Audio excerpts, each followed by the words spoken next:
తన దాసుని చెప్పి ఒక దిన ప్రయాణం అరణ్యంలోకి పోయి, ఇప్పుడు చూడండి, ఇంతమందిని చంపినందుకు ఈ ఆహాబు రాజు వెళ్ళిపోయి నీ ప్రవక్తలందరినీ కూడా ఏలియా చంపేశాడు. ఆవిడ నిజమైన దేవుడు మాట విని నిజమైన దేవుడు అద్భుతం చేశాడు, మారిందా? దేవుడు అద్భుతాలు చేసినా మూర్ఖులు దుష్టులు మారరు. ఇప్పుడు కూడా దేవుడు నిలబడి దేవుడే కనిపించి ఇది ఇదని చెప్పినా కానీ మారుతారంటారా? మాదే గొప్పది. యెజబెలుకు మార్పు రాలా. నిజంగా అలా జరిగిందా? అయితే నేను ఆరాధించేటువంటి ఈ బయలు ప్రవక్త దేవుడు కాదా అని మారాల్సినటువంటి యెజబెలు ఏం చేసింది? నా ప్రవక్తనే చంపుతావని ఆ కచ్చిగట్టి అతని మీద రేపు ఈ వేళకి నిన్ను చంపకపోతే నాకు అపాయం వస్తే ఒకరోజు ఒక వార్నింగ్ పంపించిందండి ఏలియాకి వార్నింగ్ పంపిస్తే 450 మంది ప్రవక్తలను చంపిన ఏలియా, రోషం కలిగిన ఏలియా ఏం చేశాడు? ఇప్పుడు భయపడి పారిపోయాడు. సేవకుడేగా, రోషం కలిగిన వాడేగా, ప్రాణం మీద ఏం చేశాడు?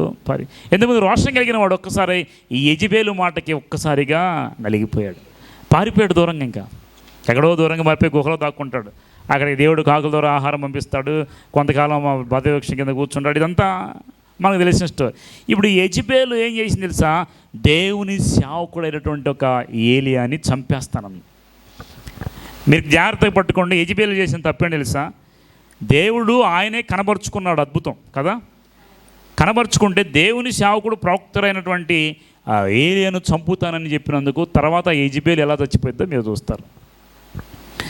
వార్నింగ్ ఇచ్చేసింది, ఇదిగో నీ అంతు చూస్తా చూడు, రేపు ఈ వేళకి నిన్ను చంపపోతే నా పేరు యెజబెలే, అధికారం ఉందని రాణినని గర్వించి దేవునికి వ్యతిరేకంగా లేచింది. దేవునికి వ్యతిరేకంగా అగ్ని కురిపించింది దేవుడే కదా, కానీ ఆ దేవునికి వ్యతిరేకంగా లేచి చంపేస్తానని ఒట్టు పెట్టుకొని ఆయన మీదకి రాగా ఆ నెక్స్ట్ ఏం జరుగుద్దో మనం తర్వాత చూద్దాం. ఒకసారి 1 రాజులు 18వ అధ్యాయం అంతా మనం చూస్తే దేవుడంట తర్వాత సిరియా రాజుల మీదకి యుద్ధం చేయడానికి వెళితే ఆహాబుతో అంటాడు దేవుడు, ఇదిగో నువ్వేం భయపడకు, నేను నీ పక్షంగా నిలబడి వారందరితో యుద్ధం చేస్తాను, నువ్వేం భయపడకని ఆహాబుతో కూడా దేవుడు ఒక మాట ఇస్తాడు. నువ్వేం భయపడాల్సిన అవసరం లేదు, నేను నీ చుట్టూ నిలబడి నీకు వ్యతిరేకంగా వచ్చిన వాళ్ళని యుద్ధంలో ఓడిస్తానని చెప్తే ఈ యుద్ధానికి వెళ్తాడంట ఆహాబు రాజు. మీరు నాయపు చూడండి, తర్వాత నేను కొన్ని రిఫరెన్స్ చూపిస్తాను. యుద్ధానికి వెళుతూ ఉంటే ఈ రాజు ఏం చేస్తాడు తెలుసా? తర్వాత సీదోన్ రాజు అయినటువంటి సిరియా రాజు బెన్హదదు వచ్చేసి యుద్ధం చేస్తూ ఉంటే దేవుడు ఏం చెప్పాడు? నీకు అప్పగిస్తా అన్నాడు కదా, నీకు అప్పగిస్తాను, నువ్వేం భయపడకని ఆహాబుతో అప్పటికి చెప్తాడు. ఇశ్రాయేల్ రాజు దేవుడు ఏర్పాటు చేసిన వాళ్ళు వీళ్ళంతా కూడా చెప్తే ఈ ఇశ్రాయేల్ రాజు అని ఆహాబు వారిని తరుముతుంటే బెన్హదద్ అనేటువంటి సిరియా రాజు అంట పారిపోయి తప్పించుకొని వెళ్ళిపోతాడు. దొరకపోయేసరికి అప్పుడు ఇంకో ప్రవక్త వచ్చి చెప్తాడు, ఆహాబు ఇదిగో దేవుడు నీకు అప్పగిస్తాన్నాడు ఎట్టి పరిస్థితిలో, మరి ఒక సంవత్సరంలో అతను మరలా యుద్ధానికి వస్తాడు, అప్పుడు నీవు అతను పట్టుకొని చంపాయి. నేను దేవుడిని తెలుసుకున్నట్టు నీ పక్షంగా నేను ఉండి యుద్ధం చేస్తానని మరలా ఆహాబుతో చెప్తాడు దేవుడు. ఆహాబు చెడ్డవాడైనప్పటికీ ఆయన గోత్రాలు 2 ఏర్పాటు చేసుకున్నాడు కదా దేవుడు కదా. ఆ గోత్రాలు ఏర్పాటు చేసుకున్న దాన్ని బట్టి ఈ ఆహాబు రాజు ఏం చేస్తారంటే ఈ 10 గోత్రాల నుంచి వచ్చినటువంటి వాడు కూడా దేవుని ప్రజలే కాబట్టి వారికి యుద్ధంలో విజయం ఇవ్వడం కోసం ఆహాబు కూడా సహాయం చేద్దాం అనుకున్న దేవుడు. కానీ తర్వాత ఆహాబు దేవుని మాటను లక్ష్య పెట్టాడు. తర్వాత దేవునికి ప్రార్థన చేస్తాడు, దేవుని దగ్గరికి వస్తాడు, అంతే బాగుంది. సిరియా రాజు అంట నెక్స్ట్ ఇయర్ వస్తాడంట. వచ్చినప్పుడు యుద్ధానికి వస్తాడు, లక్షల మందిని తీసుకుని యుద్ధానికి రాగానే ఎదురెదురు గుడారాలు వేసుకొని, అంటే ఎట్లా తెలుసా? యుద్ధము పగలే చేయాలి కానీ రాత్రి మాత్రమో చేయకూడదు. అందుకే యెహోషువ సూర్యుడిని ఆపేశాడు. ఎందుకని?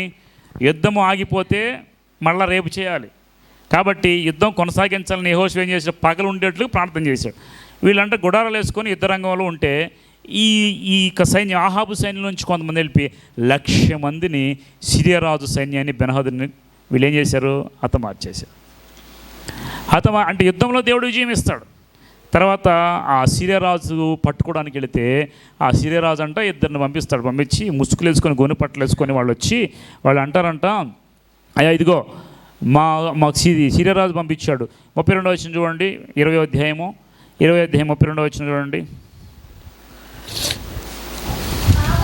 కావున వారు తమ నడుమునకు గోనెలు కట్టుకొని తల మీద త్రాళ్ళు వేసుకొని ఇశ్రాయేలు రాజు వద్దకు వచ్చి, నీ దాసుడైన బెన్హదదు దయచేసి నన్ను బ్రతుకనిమ్మని మనవచ్చేడికి మమ్మల్ని పంపినని చెప్పగా, అప్పుడు ఏమంటున్నాడు ఈయన? బెన్హదదు నా సహోదరుడు, అతను ఇంకా సజీవుడే ఉన్నాడని అడిగినప్పుడు ఆ మనుషుల సంగతి గ్రహించి తన మనసును ఎలాగున్నదో నిత్యం గుర్తెరిగి ఆ మాటను బట్టి బెన్హదదు నీకు సహోదరుడు అని చెప్పగా అతను మీరు వెళ్ళి అతను తోడుకొని రండి, నేను బెనహదదు తన ఎద్దుకు రాగా అతను రథం మీద ఎక్కించుకున్నాను. అతను బెనహదదు ఏం చేశాడంటే సంధి చేసుకున్నాను. 34 వచ్చిన చూడండి. అంతటా బెనహదదు తన తండ్రి చేతిలోంచి తీసుకునే పట్టణాన్ని మరలా అప్పగించేది. మరియు నా తండ్రి షోమ్రోనులో వీధులను కట్టించుకున్నట్లు దమస్కులో తమ కొరకు తమ వీధులను కట్టించుకొనవచ్చును కనుక అని అతనితో చెప్పగా, ఆహాబు ఈ ప్రకారం నీతో సంధి చేసుకొని నిన్ను పంపివేదనని అతనితో సంధి చేసి అతనిని దేవుడు ఏం చెప్పాడంటే అతను నీకు అప్పగిస్తానన్నాడు. ముందు చదువుకుంటే ముందు అధ్యాయంలో అతను అప్పగిస్తానో నువ్వు అతని మీద జయించు అంటాడు. కానీ ఎవరైతే ముసుగు వేసుకొచ్చి ఆయన దగ్గరికి వచ్చి సంధి చేయడానికి అడుగుతారు, రాజును పంపించకుండా ఇద్దరు సేవకులు వస్తారు. సరే నేను ఆయనకి సహోదరుడిని కాబట్టి ఆయన ఏం చంపను, సంధి చేస్తాను రమ్మని చెప్పి పిలిపించి ఆహాబును విడిచిపెట్టి పంపించేస్తాడు. దేవునికి కోపం వచ్చేస్తుంది. ఇప్పుడు నేను శపించిన వారిని నువ్వెందుకు విడిచిపెట్టావు అంటాడు ఆహాబుతో. 35 వచ్చిన చూడండి ఒకసారి, 20 అధ్యాయము. ఆయన ప్రవక్త శిష్యులు ఒకడు యెహోవా ఆజ్ఞ చేత తన చలికాలంతో నన్ను కొట్టుమని అతన్ని కొట్టుటకు ఒప్పకపోయిన వాడు, నీవు యెహోవా ఆజ్ఞకు లోపడకపోతే కనుక నిన్ను విడిచిపోగానే సింహం నేను చంపున అతనితో చెప్పిన. ఇదంతా అయిపోయిన తర్వాత ఒకసారి 42 వచ్చింది ఒకసారి, 42. అప్పుడు అతడు యెహోవా సెలవచ్చింది, నేను శపించిన మనుషుని నీవు నీ చేతి నుండి తప్పించుకొని పోనిచ్చితి కనుక వాని ప్రాణమునకు మారుగా నీ ప్రాణమును, వాని జనులకు మారుగా నీ జనులు అప్పగింపబడుతున్న రాజుతో అనగా ఇశ్రాయేల్ రాజు మూతి ముడుచుకున్న వాడే కోపంతో షోమ్రోనులో తన నగరకు. ఇశ్రాయేల్ రాజు ఎవరు? ఆహాబ్. దేవుడు ఏం చెప్పాడు? అతను జయించి రాజ్యం పట్టుకో అంటే అతను విడిచిపెట్టేసి క్షమాపణ ఇచ్చేసి, క్షమాపణ ఇవ్వడం మంచిది కానీ దేవుడు శపించిన దాన్ని మనం పట్టుకోకూడదు. గతంలో కూడా యెహోషువ కాలం కూడా చెప్పా, శపించబడిన దాన్ని, దేవునికి ప్రతిష్ఠితమైన దాన్ని ఇద్దరు తెచ్చేసుకొని ఇంట్లో గుడన కింద దాచుకున్నారు. దాన్ని బట్టి హాయి మీద విజయం రాదు వాళ్ళకి. గుర్తుంది మీ అందరికీ అదే వాక్యం. దేవుడు శపించబడిన దాన్ని మనం ముట్టుకోకూడదు, దాన్ని కనికరించకూడదు. ఈయన కనికరించి వదిలేస్తే మా ప్రవక్త చెప్తాడు, ఇదిగో ఆహాబు, దేవుడు శపించిన దాన్ని నువ్వేం చేసావు? అతన్ని విడిచిపెట్టి సంధి చేసుకున్నావు కాబట్టి అతని ప్రాణాన్ని చంపకుండా ఉన్నా కాబట్టి అతని ప్రాణం బదులుగా నీ ప్రాణము, ఓకే, అతని జనుల బదులుగా నీ జనులు హతమైపోతారు అని చెప్పగానే ఈ ఇజ్రాయెల్ రాజుకి ఏమొచ్చిందంట? మూతి ముడుచుకున్నాడు. అంటే అలిగాడు, అలిగి కోపం తెచ్చుకున్నాడు. దేవుడు చెప్పింది ఏది చేయడు ఆహాబు, చెడ్డరాజు కదా. దేవుడు ఏది చెప్తా యాంటీ చేస్తూ ఉంటాడు అన్నీ. విజయం ఇస్తాను, వెళ్ళి విజయం సాధించరా బాబు అంటే అతను విడిచిపెట్టి ఆ సహోదరుడే కానీ విడిచిపెట్టాడు. అంత మంచోడేం కాదు, పట్టణాలు ఇచ్చాడుగా ఇంకెందుకు ఆడుతూ అనుకున్నాడేమో. కానీ దేవుడు మాట సెలవిచ్చాడు కదా, అతని బదులుగా నిన్ను చంపేస్తాను, అతని ప్రజలకు బదులుగా నీ ప్రజలు నేను అప్పగించేస్తాను. ఇప్పుడు మీకు ఒక మూతి ముడుచుకుని ఇంటికి వచ్చావు కదా, 21 అధ్యాయం చూడండి ఒకసారి. ఈ సంగతులు అయిన తర్వాత ఇజ్రాయేల్లో షోమ్రోను రాజు ఆహాబు నగరం అనుకుని ఇజ్రాయేల్లో నాబోతు ఒక ద్రాక్ష తోట ఏముందంట ఆయనకి? ఈ స్టోరీ మీద తెలుసా? ఇందులో 2 క్యారెక్టర్స్ భయంకరంగా ఉంటాయి. ఇక్కడ నుండి తీర్పు దేవుడిది ఎలా ఉంటుంది. ఇప్పటివరకు ఏంటంటే దేవుడు ఆహాబు గురించి ఇప్పుడు దాకా ఆలోచిస్తే, ఆహాబు చెడ్డవాడు, యెజెబెల్ని పెళ్లి చేసుకున్నాడు, పెళ్లి చేసుకొని దేవత విగ్రహం నిరూపించాడు, బాగా చెడ్డ కార్యాలను చేశాడు. తర్వాత ఏంటి, ఒకసారి యుద్ధం జరిగితే దేవుడు అయినప్పటికి కూడా ఆహాబు రాజుకి యుద్ధం చేస్తాను, యుద్ధంలో నీకు సహాయం చేస్తాను, అతని సిరియాను ఎదిరించి అతన్ని చంపేయంటే కాదని అతన్ని పంపించేసి ఆయన్ని సంధి చేసుకున్నాడు. దేవుడు కోపం ఆయన మీదకి వచ్చింది. ఇప్పుడు ఇంటికి వచ్చి దేవుని మీద అడిగాడు. ఇప్పుడు ఏం జరిగిందంటే, అసలే చిరాగ్గా ఉంటే ఇక్కడ ఏం జరిగిందంట, ఒక నాబోతు అనే కానీ ద్రాక్ష తోట ఉందంట. ఇది కూడా చూద్దాం ఒకసారి. ఆహాబు నాబోతుని పిలిపించి, నీ ద్రాక్ష తోట నా నగరం అనుకున్నది కనుక నాకు తోటకూరకేమో, నా కూర తోటకేమని దాన్ని ప్రతిగా దానికంటే మంచి ద్రాక్ష తోట నీకు ఇచ్చేదనని, లేదా నీకు అనుకూలమైన దాన్ని క్రయమునిక్కమని అడిగాను. మంచిగానే అడిగాడు ఆహాబు. నా పక్కన ఇప్పుడు ఎవరైనా మీ ఇంటి పక్కన స్థలం ఉందానికి మీరేం చేస్తారు? కలుపుకోవాలనుకుంటారు. ఈయన ఆశపడ్డాడు, ఎలాగైనా ఇస్తాడేమని అడిగాడు. ఆయన ఏమన్నా తెలుసా? అందుకు నా పిత్రార్జితం నీకు ఇచ్చుటకు నాకు ఎంత మాత్రం వల్లపడదని చెప్పాడు. అది నా తండ్రి ఇచ్చిన ఆస్తయ్యా, నేను ఇవ్వడానికి కష్టంలే, ఏమనుకోవద్దు అని చెప్పాడు. తర్వాత 4, నా పిత్రార్జితం నీకు నేను ఇజ్రాయేలు నాబోతు చెప్పిన దాని ఆహాబు మూతి ముడుచుకున్నవాడే మరలా ఏం చేశాడు? ఈ ఆహాబు చేసే చెడ్డ పనులు కాక 14 మూతి ముడుచుకోవడం అలగటం ఎక్కువైపోయింది. అంతే కదా, మళ్ళీ మూతి ముడుచుకున్నాడు. భలే రాశాడు బైబిల్లో ఇక్కడ. ముందే మూతి ముడుచుకున్నాడు, ఇప్పుడు కూడా మరలా మూతి ముడుచుకున్నాడు. ఎందుకు మూతి ముడుచుకున్నాడు? నేను అనుకున్నది జరగట్లేదురా బాబు, అడుగుతేనే దేవుడు ఎడ చేశాడు. మీరు ఏదైనా విషయంలో ఫెయిల్ అయ్యారనుకో, ఇంకో పని చేస్తారనుకో, అది ఫెయిల్ అయ్యారనుకో, మీరేం చేస్తారు? ఎందుకు ఈ జీవితం బాబు అని చెప్పేసి మూతి ముడుచుకొని ఒక రకంగా అగ్లీ ఫేస్ పెట్టేస్తారు. ఆయన అంట మరలా మూతి ముడుచుకొని ఏం చేశాడు? కోపంతో నగరకు పోయి మంచం మీద పడుకొని ఎవరితో మాట్లాడక భోజనం చేయక ఎవడి మీద అడుగుతాడండి? నాకు అర్థం కాదేనా, రాజు కదా, అన్నం కూడా తినలేదంట. ఏం తక్కువైంది ఆయనకి? ఆ ఎవరో పెత్తాల చేత నాది నేను ఇవ్వలేనయ్యా, నా వల్ల కాదంటే దానికి మూతి ముడిచి ఆనందంగా పడుకున్నాడు. అలిగే రాజు. తర్వాత అంతటా అతని భార్య యెజబెల్. ఇప్పుడు యెజబెల్ అంటారు ఏందండి? యెజబెల్ అంటే ఎవరు చెప్పండి? రాక్షసి. మూతి ముడుచుకుంటే భార్య వచ్చేసి, ఆయన ఎందుకు నువ్వు ఇలా మూతి ముడుచుకున్నావు, ఎందుకు భోజనం చేయట్లేదని అడిగితే, అందుకు అతడు ఆమెతో ఆలోచన, నీ ద్రాక్ష తోటను క్రయం నాకిమ్ము, లేక అనుకూలమైన దాన్ని మారుగా మరి ద్రాక్ష ఇచ్చేదని యెజ్రెయేలు నాబోతు నేను చెప్పగా, అతను ఆ ద్రాక్షతో నీకు ఈయన నేను, అందుకు అతని భార్య అని యెజబెలు, ఇశ్రాయేలుతో నీవు ఇప్పుడు రాజ్యప్రభావం చేయట్లేదా? లేచి భోజనం చేసి మనసులో సంతోషంగా ఉండు, నేను యెజ్రెయేలు నాబోతు ద్రాక్ష నీకు ఇప్పించింది. అతనితో ఏం చెప్పింది? ఏం వరి అవ్వక, నువ్వు కోరుకున్నది నీకు వస్తుంది, లేచి అన్నది నువ్వు, నీకు రాజ్యం లేదా? ఏమంది? నీకు రాజ్యం లేదా? గుర్తు చేసి నీ అధికారం, జాగ్రత్తగా ఉండి వెళ్ళేసి అన్నం తినేసేయి, నీది నీకు వస్తుందని చెప్పిందండి. తర్వాత ఏం చేసింది? ఆహాబు పేరిట తాకీదు రాయించి 8వ వచనంలో అతని ముద్రించి నాబోతు నివాసం చేసిన పట్టణ పెద్దలకు సామంతులకు పంపేసింది. అసలు కిలాడి రాణి కదా, అవి ఏం చేసిందంటే ఈ ముద్ర వేసి పంపించేసిందండి. ఆ తాకీదు రాయించిన ఉపవాస దినము జరగవాలని మీరు చాటించిన నాబోతు జనుల ఎదుట నిలబెట్టి, నీవు దేవునిని రాజును దూషించు, అతని మీద సాక్ష్యం పలుకు పనికి మళ్ళీ 2 మనుషులను. అసలు నిజంగా దేవుని దూషించాడు, రాజును దూషించాడు ఆయన? నాబోతుని ఆయన లేదు, అయ్యా నా వల్ల పడదు, నా తండ్రి ఆస్తి నేను ఇవ్వలేను అని మంచిగా చెప్పాడు. ఈడెళ్ళి నాకు ఈయనని చెప్పాడు భార్యతో. ఇంకా కోపం వచ్చి చూడండి, జరిగింది ఒకటైతే ఈయన వెళ్ళి భార్యతో చెప్పింది ఇంకో విధంగా చెప్పాడు. ఆ భార్య ఏం చేసింది? ఈ 2 పక్కన పెట్టేసి కొత్త స్టోరీ వెళ్ళేసింది. ఏంటి? అదిగో దేవుని రాజును దూషించాడు నాబోతు అని 2 సాక్షులను, దొంగ సాక్షులను పెట్టేసి ఆయన ఏం చేసినా తీర్పు దిక ఆయన తీసుకుని రాళ్లతో చావగొట్టండి. 11 వచ్చిన అతని పట్టణ పెద్దలు పట్టణం చేసిన సామంతులు యెజబెలు తమకు పంపిన తాగిద ప్రకారం జరిగించిరి. ఎట్లా వారు ఉపవాసం చాటించి నాబోతుని జనుల యొద్ద నిలబెట్టినప్పుడు పనికి మళ్ళీ 2 మనుషులు సమాజంలో ప్రవేశించి అతని ఎదుట కూర్చుండి, నాబోతు దేవుని రాజును దూషించిన తమ జనుల సమక్షం నాబోతు మీద సాక్ష్యం పలుకుగా, వారు పట్టణంలో బయట తీసుకుని రాళ్లతో నాబోతుని చంపేసిందండి. ఎవరు చంపింది? యెజబెలేనా లేకపోతే 2 సాక్షుల? 2 సాక్షుల ద్వారా ప్రజలు పెద్దలతో చంపించింది. చాలా తెలివిగా చేసింది, అవునా? ఆయన చేయని దానిని కూడా ఆయన మీద పెట్టేసి అబద్ధ సాక్ష్యం పలికి అదే నిజమని చెప్పి చంపేశారు. నాబోతుని అన్యాయంగా చచ్చిపోయి. ఇప్పుడు ఆ తర్వాత చూడండి, నాబోతు రాతి దెబ్బతో మరణమైన వారు యెజబెలునకు వర్తమానం పంపగా 15 నాబోతు రాతి దెబ్బల చేత మరణమైన యెజబెలు విని, నాబోతు సజీవుడు కాడు, అతను చనిపోయిన కనుక నీవు లేచి యెజ్రెయేలుడైన నాబోతు క్రయములకు నీనులకు పోయిన ద్రాక్ష తోట స్వాధీనపరచుకున్న ఆహాబుతో, నాబోతు చనిపోయిన ఆహాబు విని లేచి యెజ్రెయేలుడైన నాబోతు ద్రాక్ష తోట స్వాధీనపరచుకొని పోయెను. అర్థమవుతుందా?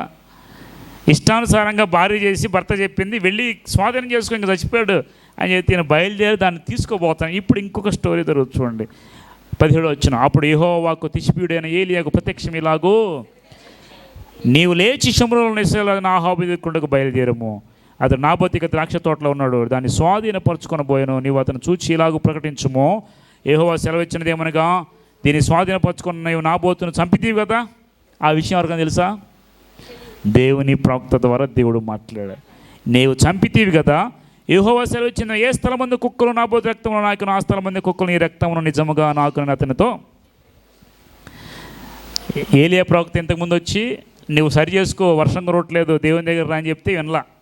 ఇప్పుడు మరలా 2వసారి వచ్చి హెచ్చరించాడు ఏలియా ప్రవక్త. ఏమని? ఇదిగో నువ్వు నాబోతుని చంపించు, ఎక్కడైతే నాబోతు రాళ్ళతో కొడితే రక్తం గారితే కుక్కలు వచ్చి నాకినే చూసావా, సేమ్ అదే ప్లేస్లో దేవుడు నిన్ను కూడా అలాగే ప్రతిఫలం. కీడుకు మనం చేసినది ఎవరికి తెలియదు, కీడు అనుకుంటాం, కానీ దేవుడు చూస్తున్నాడు, ప్రవక్త ద్వారా పలికించాడు. ఈ కత్తి పట్టినవాడు కత్తితో చచ్చిపోతున్న బైబిల్లో ఉంది, తెలుసా మీకు? అందుకే రౌడీ షీటర్గా ఉన్నవాడు, రౌడీలు కత్తి పట్టుకుని ఎవరిని చెప్తే వాడు ఒకరోజు చంపబడతాడు. మనం ఏదైతే మోసం చేస్తామో మోసం వచ్చేస్తుంది మన మీదకి. కాబట్టి ఇతను ఇలా చేసాడని ప్రవక్త చెప్పిన తర్వాత, ప్రవక్త మాటలను బట్టి అంట కుక్కలు వచ్చినాయి ఇది నాకేస్తాయని చెప్తే, ఇప్పుడు ఈయన ఏం చేస్తారంటే, తర్వాత అంతా మీరు చదువుకోండి.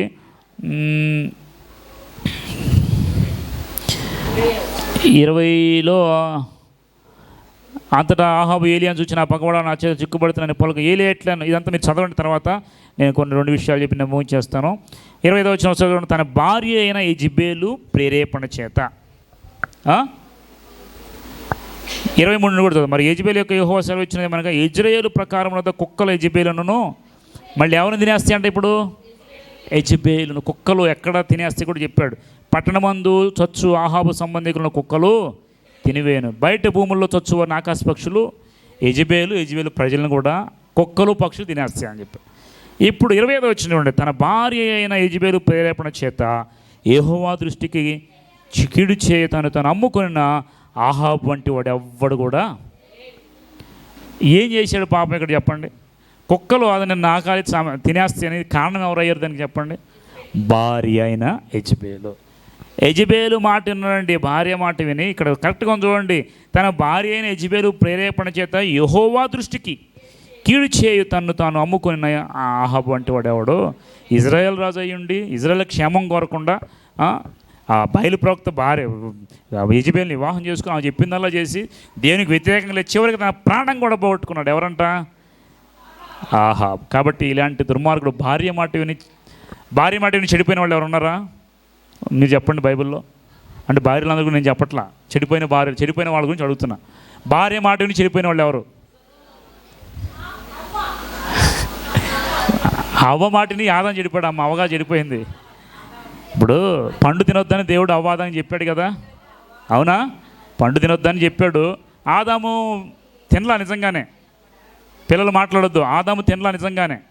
రోజు అవ్వ వెళ్ళిపోతుంది, దాని ఎంక చూస్తుంది, కళ్ళు చక్కగా కనపడుతుంది. అవేం చేసింది? కొన్ని తిని తన భర్తకు కూడా. ఇప్పుడు సృష్టి పడిపోవడానికి మొట్టమొదట ఎవరు మాట ఉన్నారు? ఆదాము హవ్వ మాట విని పండు. పిల్లలు కూర్చోండి, డిస్టర్బ్గా ఉంది, కూర్చోవాలి. ఆదాము హవ్వ మాట విని పండు తిన్నాడు కాబట్టి సృష్టి అంతా కూడా పడిపోయిందండి. మొట్టమొదట భార్య మాట విని భ్రష్టుడైపోయాడు ఆదాం. ఇంకా తర్వాత ఇంకెవరు ఉన్నారా భార్యల మాటలు విని పడిపోయినా? మీకే తెలియాలి. అననీయ సప్పిరాలు కూడా ఇద్దరు ఒక మాట అనుకున్నారు. ఎవరి మాట ఎవరంటే ఇద్దరు దొంగలు, ఇద్దరు ఒకరినొకరు మాట్లాడుకుని ఇద్దరు మోసం చేశారు. భార్య మాట విని ఇలా చేద్దాం అలా చేద్దాం. ఓకే, ఇంకా మనం చూస్తే భార్య మాట విని చెడిపోయిన వాళ్ళు సొలొమోను కూడా ఉన్నాడు. అబ్రహాము గురించి ఆలోచిస్తే దేవుడు ఏం చేశాడు? అబ్రహాముకి నీకు బిడ్డలు ఇస్తానన్నాడు కదా, కానీ నేనేం చేశాడు? దేవుడు ఒక మాట చెప్పాడు అబ్రహాంతో, అయ్యా అన్ని విషయాలు నీ భార్య శారా మాట అన్నాడు. అన్నీ వినమన్నాడు కానీ ఈయనేం చేశాడు? ఈయనేసాడు. ఎందుకంటే పరిస్థితి అలా ఉంది. అప్పుడు పిల్లలు పుట్టగా ముసలాడు అయిపోయినాయి, 99 ఏళ్ళు వచ్చేసినాయి, ఇంకా నా వల్ల కాదు, 80 ఏళ్ళు వచ్చినాయి, 90 ఏళ్ళు వచ్చి అనుకున్నాడు కాబట్టి విన్నాడండి. అయితే అబ్రహాం చాలా మంచివాడు, వినేవాడు కాదు. ఒక్కడో ఒక చిన్న తప్పు చేశాడు. ఆ మాట వినటం వల్ల ఇప్పుడు ఏమైపోయింది? ఉగ్రవాదం వచ్చిందా లేదా? ఇప్పుడు ఆహాబు తన భార్యని యెజెబెలు మాట వినటం ద్వారా నేను చెప్పే వాక్యంలో మీరు మిస్అండర్స్టాండింగ్, భార్య మాట వినటం వల్ల చెడిపోవటం కాదు. దుష్టురాలైన భార్యలు ఉంటే వాళ్ళ మాటలు వినొద్దు. ఆ దుష్టులైన వాళ్ళు ఎవరంటే, ఏమండి ఈరోజు చర్చికి వెళ్ళాలి కదా, మీరు మాంసం తెచ్చి చేపలు తెచ్చి పెట్టండి, నేను వండుతాను ఆడ చర్చికి అంటే వాళ్ళ మాట వినొద్దు. మీరు వాళ్ళ ముఖాన్ని పడి వచ్చేయండి. మనం ప్రేయర్కి వెళ్దామండి, టైం అవుతుంది అనుకుంటే వాళ్ళ మాట వినండి. ఎందుకని? దేవునికి దూరం చేసేవాళ్ళు ఎవరైతే దుష్టులు ఉంటే వాళ్ళ మాట అప్పుడు మీరు వినొద్దు. ఇదే కాదు, ఏ విషయంలోనైనా దేవునికి దూరం చేసే స్థితి తెచ్చేటువంటి మాట భార్య కానీ భర్త కానీ చెబితే మనం వినాల్సిన అవసరము లేదు. భార్య కానీ భర్త కానీ దేవునికి విరోధంగా లేచేవారి మాట మాత్రం మీరు వినవద్దు. అందుకే ఆహాబు గురించి దుష్టుడైన ఆహాబు వంటి వాడు ఎవడు కూడా లేడండి. భార్య మాట విని చెడిపోయాడండి. కుక్కలు నాకేలాగా చచ్చిపోయా, కుక్కల చేత చంపబడి కుక్కలు నాకేలాగా రక్తాన్ని చేసిన దౌర్భాగ్యమైన స్థితిలో చచ్చిపోయిన స్థితి వచ్చిందంటే కేవలం యెజెబెలు చేసి కూడా పెద్ద తప్పది. ఇజ్రాయేల్ రాజు అయి ఉండి దేవుని యొక్క లెక్క ప్రకారం ఇజ్రాయేల్లో చేసుకోకుండా బయటికి వెళ్ళిపోయి అన్యుల్లో చేసుకుని వచ్చినందువల్ల వచ్చిన తిప్పలు ఇవన్నీ కూడా. ఈరోజు చాలామంది కూడా వివాహ విషయంలో చాలా తప్పులు చేసేసి యవన కాలంలో ఉన్నప్పుడు ఆ అన్యులు అంటే నేను ఇక్కడ విశ్వాసి అవిశ్వాసి అది ఏ కులాల మతాల గురించి చెప్పట్లా, క్రిస్టియన్స్లో కూడా చేసుకొని అవిశ్వాసం చేసుకొని బాధపడిన వాళ్ళు లేరా? వాడు తాగుతూ తిరుగుతున్నాడు అనుకో, జీవితాంతులు ప్రార్థన చేయాలి, కొడతానే ఉంటాడు. అయ్యా ఎందుకు నాకు బాధ అంటే, ఎందుకు వచ్చిన బాధ ఇదంతా? అందుకే దేవుడు చెప్పాడు ముందే, విశ్వాసికి అవిశ్వాసతో సాంగత్యము లేదు. మనం చేసే మిస్టేక్స్ వల్లనే మనం చాలా బాధపడుతూ ఉన్నామండి. కాబట్టి వివాహ విషయాల్లో విశ్వాసిని చూసుకోండి, కానీ అవిశ్వాసిని మాత్రం చూడదు. అంటే నేను క్యాస్ట్ గురించి చెప్పట్లేదు, ఏ క్యాస్ట్ అయినా విశ్వాసం చేసుకోవచ్చు మనం. కాబట్టి విశ్వాసిని సహవాసం ఉండాలి. యెజెబెలుని చేసుకొని ఆహాబు చేసిన తప్పు ఇదే. కాబట్టి ఆయన ఏమైపోయాడంట? ఇదైపోయాడు. ఓకే, తర్వాత ఈయన తర్వాత ఏం జరిగింది, ఎక్కడైతే చచ్చిపోయాడు అక్కడ వచ్చేసి ఇంకొక విషయం కూడా జరిగింది. ఏంటంటే అది సరే, ఈ 21వ అధ్యాయంలోనే 27 వచ్చిన చూడండి, 21, 27. ఆహాబు ఈ మాటలు విని తమ వస్త్రం చింపుకొని గోనెపట్ట కట్టుకొని ఉపవాసం ఉండి గోనెపట్ట మీద పొరుండి వ్యాకులు పడుచుండగా యెహోవాకు తిష్పినేలాగా ప్రత్యక్షం ఇలాగ సెలవిచ్చిన, ఆహాబు నాకు భయపడి వినయంగా ప్రవర్తించుట చూచితివా? నాకు భయపడి అతని వినయంగా ప్రవర్తించేది ఆ అపాయం అతని కాలమును సంభవింపకుండా ఆపి అతని కుమారుని కాలం ముందు అతని కుటుంబీకుల మీద నేను చూడండి. దీన్ని బట్టి మీకు ఏమర్థమైంది? ఆహాబు చచ్చిపోయాడు కుక్కల చేత. ఎప్పుడైతే ప్రవక్త చెప్పాడు ఈ మాటలో, ఈ ఆహాబు వెంటనే ఏం చేసి తెలుసా, దుర్మార్గుడైనటువంటి ఆహాబు అయినప్పటికీ చివరికి ఆయన ఏం చేసా, వస్త్రాలు చింపుకొని గోనెపట్ట కట్టుకొని ఉపవాసం ఉండి గోనెపట్ట మీద పరుండి వ్యాకులు పడుచుండగా యెహోవా వాక్కు ఏలీయాకు ప్రత్యక్షం ఇలాగు, ఆహాబు నాకు భయపడి వినయంగా ప్రవర్తించుట చూచితివా? దుర్మార్గుడైన వాడైనప్పటికీ దేవునికి భయపడి వినయంగా ప్రవర్తించి దేవుని మనస్సు మార్చుకుంటే దేవుడు ఏం చేస్తాడంట, కనికరిస్తాడు. కాబట్టి నేను అతని కీడును ఇప్పుడు తీసుకురాను, కానీ ఆయన కుమారుని కాలంలో నేను కీడు రప్పిస్తాను. ఇప్పుడు ఆహాబు మీద కీడు వచ్చిందా? రావాల్సిన కీడు అంతా తప్పించుకున్నాడు. దేనివల్ల? ఉపవాస ప్రార్థన వల్ల, పశ్చాత్తాపడటం వల్ల. యోనా నినెవే ప్రాంతంలో కూడా వెళ్ళి 40 దినాలు సువార్త ప్రకటించిన తర్వాత వాళ్ళు ఏం చేశారు, మనసు మార్చుకొని దేవుని వైపుకు తిరిగారు. కాబట్టి దేవుడు వారి మీదకి వస్తానన్న ఉగ్రతను దేవుడు తప్పించేశాడు. ఈరోజు మీ మీదకి రావాల్సిన ఉగ్రతను దేవుడు తప్పించాలంటే మనం ఏం చేయాలి? తప్పు తెలుసుకోవాలి, విడిచిపెట్టాలి, క్షమాపణ అడిగి ప్రార్థన చేయాలి. ఆహాబు లాంటి దుర్మార్గుడైన వాడు కూడా చివరికి దేవుని దగ్గర మొర్రపెట్టుడు చేత ఆహాబును దేవుడు అక్కడ క్షమించి అతని కుమారుల కాలంలో అపాయం తెప్పించాడండి. ఓకే, తర్వాత ఇక చివరిగా 2 మాటలు నేను చెప్పి ముగించేస్తాను. మీకు విషయం తెలుసా, పోయిన వారు యెహోషాపాతు గురించి చెప్పే కదా. ఇప్పుడు యెహోషాపాతు కుమారునికి ఎవరు కుమార్తెను చేసుకున్నాడు కదా. 1000 మందినప్పుడు మీకు గుర్తుందా? 1000 మందినప్పుడు మాట్లాడుకొని యుద్ధానికి వెళ్దాం వస్తా అని అడుగుతారు, గుర్తుందా? యుద్ధానికి వెళ్దాం వస్తావా? ఇదిగో నా యుద్ధంలో నువ్వేం చేస్తావు అంటే మారు వేషం వేసుకొని నేను వస్తాను, నువ్వు మా రాజుకి వెళ్ళు. వాళ్ళు ఏమనుకుంటారు, సిరిరాజులు ఏమనుకుంటారు, ఈ ఆహాబుని చంపాలనుకుంటున్నా. ఆల్రెడీ ఇందాక పారిపేటకి బెనహద్ ఒకడు, వాడు ఏం చేస్తారు, ఇతన్ని చంపాలని చూస్తున్నాడు కదా. కాబట్టి యుద్ధానికి వెళ్ళి ఇతని సహాయం చేత ఆయన గెలుద్దాం అనుకున్నాడు. కానీ ఎప్పుడైతే యెహోషాపాతు చుట్టూ ఈయన రాజు అనుకొని బళ్ళాలు పెట్టారో యెహోవాకు ప్రార్థన చేస్తాడు యెహోషాపాతు కదా. ప్రార్థన చేసినప్పుడు దేవుడు అతను తప్పిస్తాడు. మరలా వచ్చి ఆ రోజు ఆహాబుని చంపేస్తాడు. గుర్తుంది మీకు ఆ స్టోరీ? ఆహాబు రాజు చచ్చిపోతాడు, చివరికి చచ్చిపోతాడు. అంటే కుక్కలు వచ్చి నాకేది అని చూస్తే యెజెబెలు దారుణంగా చచ్చిపోతుంది, కానీ ఇక్కడ యుద్ధంలో మరలా ఆహాబు చనిపోతాడు. కాబట్టి ఈ యుద్ధము ఫినిష్ అయిపోయిన తర్వాత ఆహాబు స్టోరీ ఫినిష్ అయిపోతుంది. ఇప్పుడు దేవుడు వారిని ఎట్లయినా చంపేసి నేను నాశనం చేస్తానంటే ఆ ఉగ్రతను తప్పించింది ఏంటి చెప్పండి? ఇప్పుడు ఉపవాస ప్రార్థన. ఆహాబు లాంటి దౌర్భాగ్యుడు దుర్మార్గుడైనటువంటి అతను కూడా ప్రార్థన ద్వారా ఘోరమైన మరణాన్ని, రాజు కాబట్టి యుద్ధంలో చచ్చిపోవాల్సింది కాబట్టి చనిపోయాడు తర్వాత. ఓకే, మీకు ఆహాబు స్టోరీ అర్థమైంది అందరికీ? మొదటి నుండి ఒక్క నిమిషం చెప్పండి ఒకసారి. ఆహాబు ఎవరి కుమారుడు? ఒమ్రీనా జిమ్రీనా? ఒమ్రీ. ఈ ఆహాబు ఇశ్రాయేలు రాజులందరికంటే మంచివాడు చెడ్డవాడా? అందరికన్నా చెడ్డవాడు. వాళ్ళందరి నుంచి ఎక్కువ పాపాలు చేసి దేవుని కోపాన్ని తీసుకొచ్చాడు. తర్వాత ఏలే ద్వారా ఆయన చేత హెచ్చరించబడ్డాడు. 3 సంవత్సరాలు కరువు వచ్చేసింది దేశం మొత్తం మీద. తర్వాత బయలు ప్రవక్తను పెంచి పోషిస్తుంటే మీరు ఎంతకాలం 2 తలంపుల మధ్య ఉంటారు? ఇదిగో నేను ఏలియా వచ్చి వారితో ఛాలెంజ్ చేసి కర్మేలు పర్వతాన్ని తీసుకెళ్ళి అగ్నిని ఆకాశం నుండి దింపి యెజెబెలు పోషించిన ప్రవక్తలందరినీ 450 మందిని చంపేస్తాడు.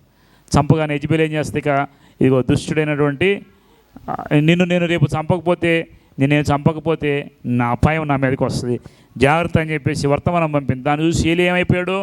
పారిపోయి దాక్కున్నాడు. కొంతకాలం అయిన ఆ స్టోరీ అందరితో అయిపోయింది. తర్వాత మరలా ఈ ఆహాబు గురించి మనం ఆలోచిస్తే, ఈ ఆహాబు తర్వాత వీళ్ళందరిని చంపి మరలా పట్టణానికి వెళ్ళిపోతే అక్కడ నాబోతు ద్రాక్ష తోట అడిగితే ఇయ్యలేదని చెప్పేసి ముఖం ముడుచుకొని కూర్చుంటే రాజుని పంపించేశాడు కదా, చంపకుండా శపించబడిన రాజుని.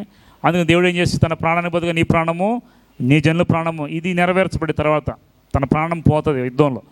అది చెప్పిన తర్వాత నాబోతు ద్రాక్ష తోటను ఏం చేశాడైనా తీసుకున్నాడు, స్వాధీనపరచుకుని చంపించేశాడు నాబోతుని. ఆ శాపం వారి మీద ఉంది.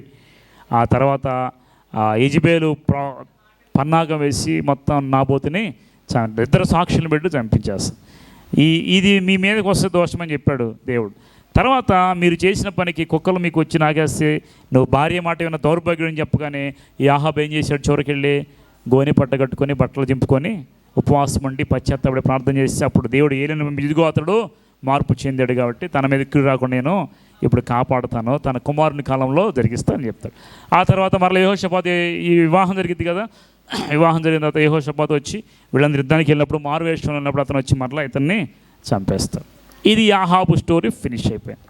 ఇప్పుడు చెప్పండి, ఆహాబు కార్యాల గురించి మనం ఆలోచిస్తే భార్య మాట విని దేవునికి విరోధంగా లేచాడు. భార్య మాట విని అననీయ సప్పిరాలు ఇద్దరు ఒక మాట చెప్పుకొని దేవునికి విరోధంగా లేచి ప్రాణం పోగొట్టుకున్నారండి.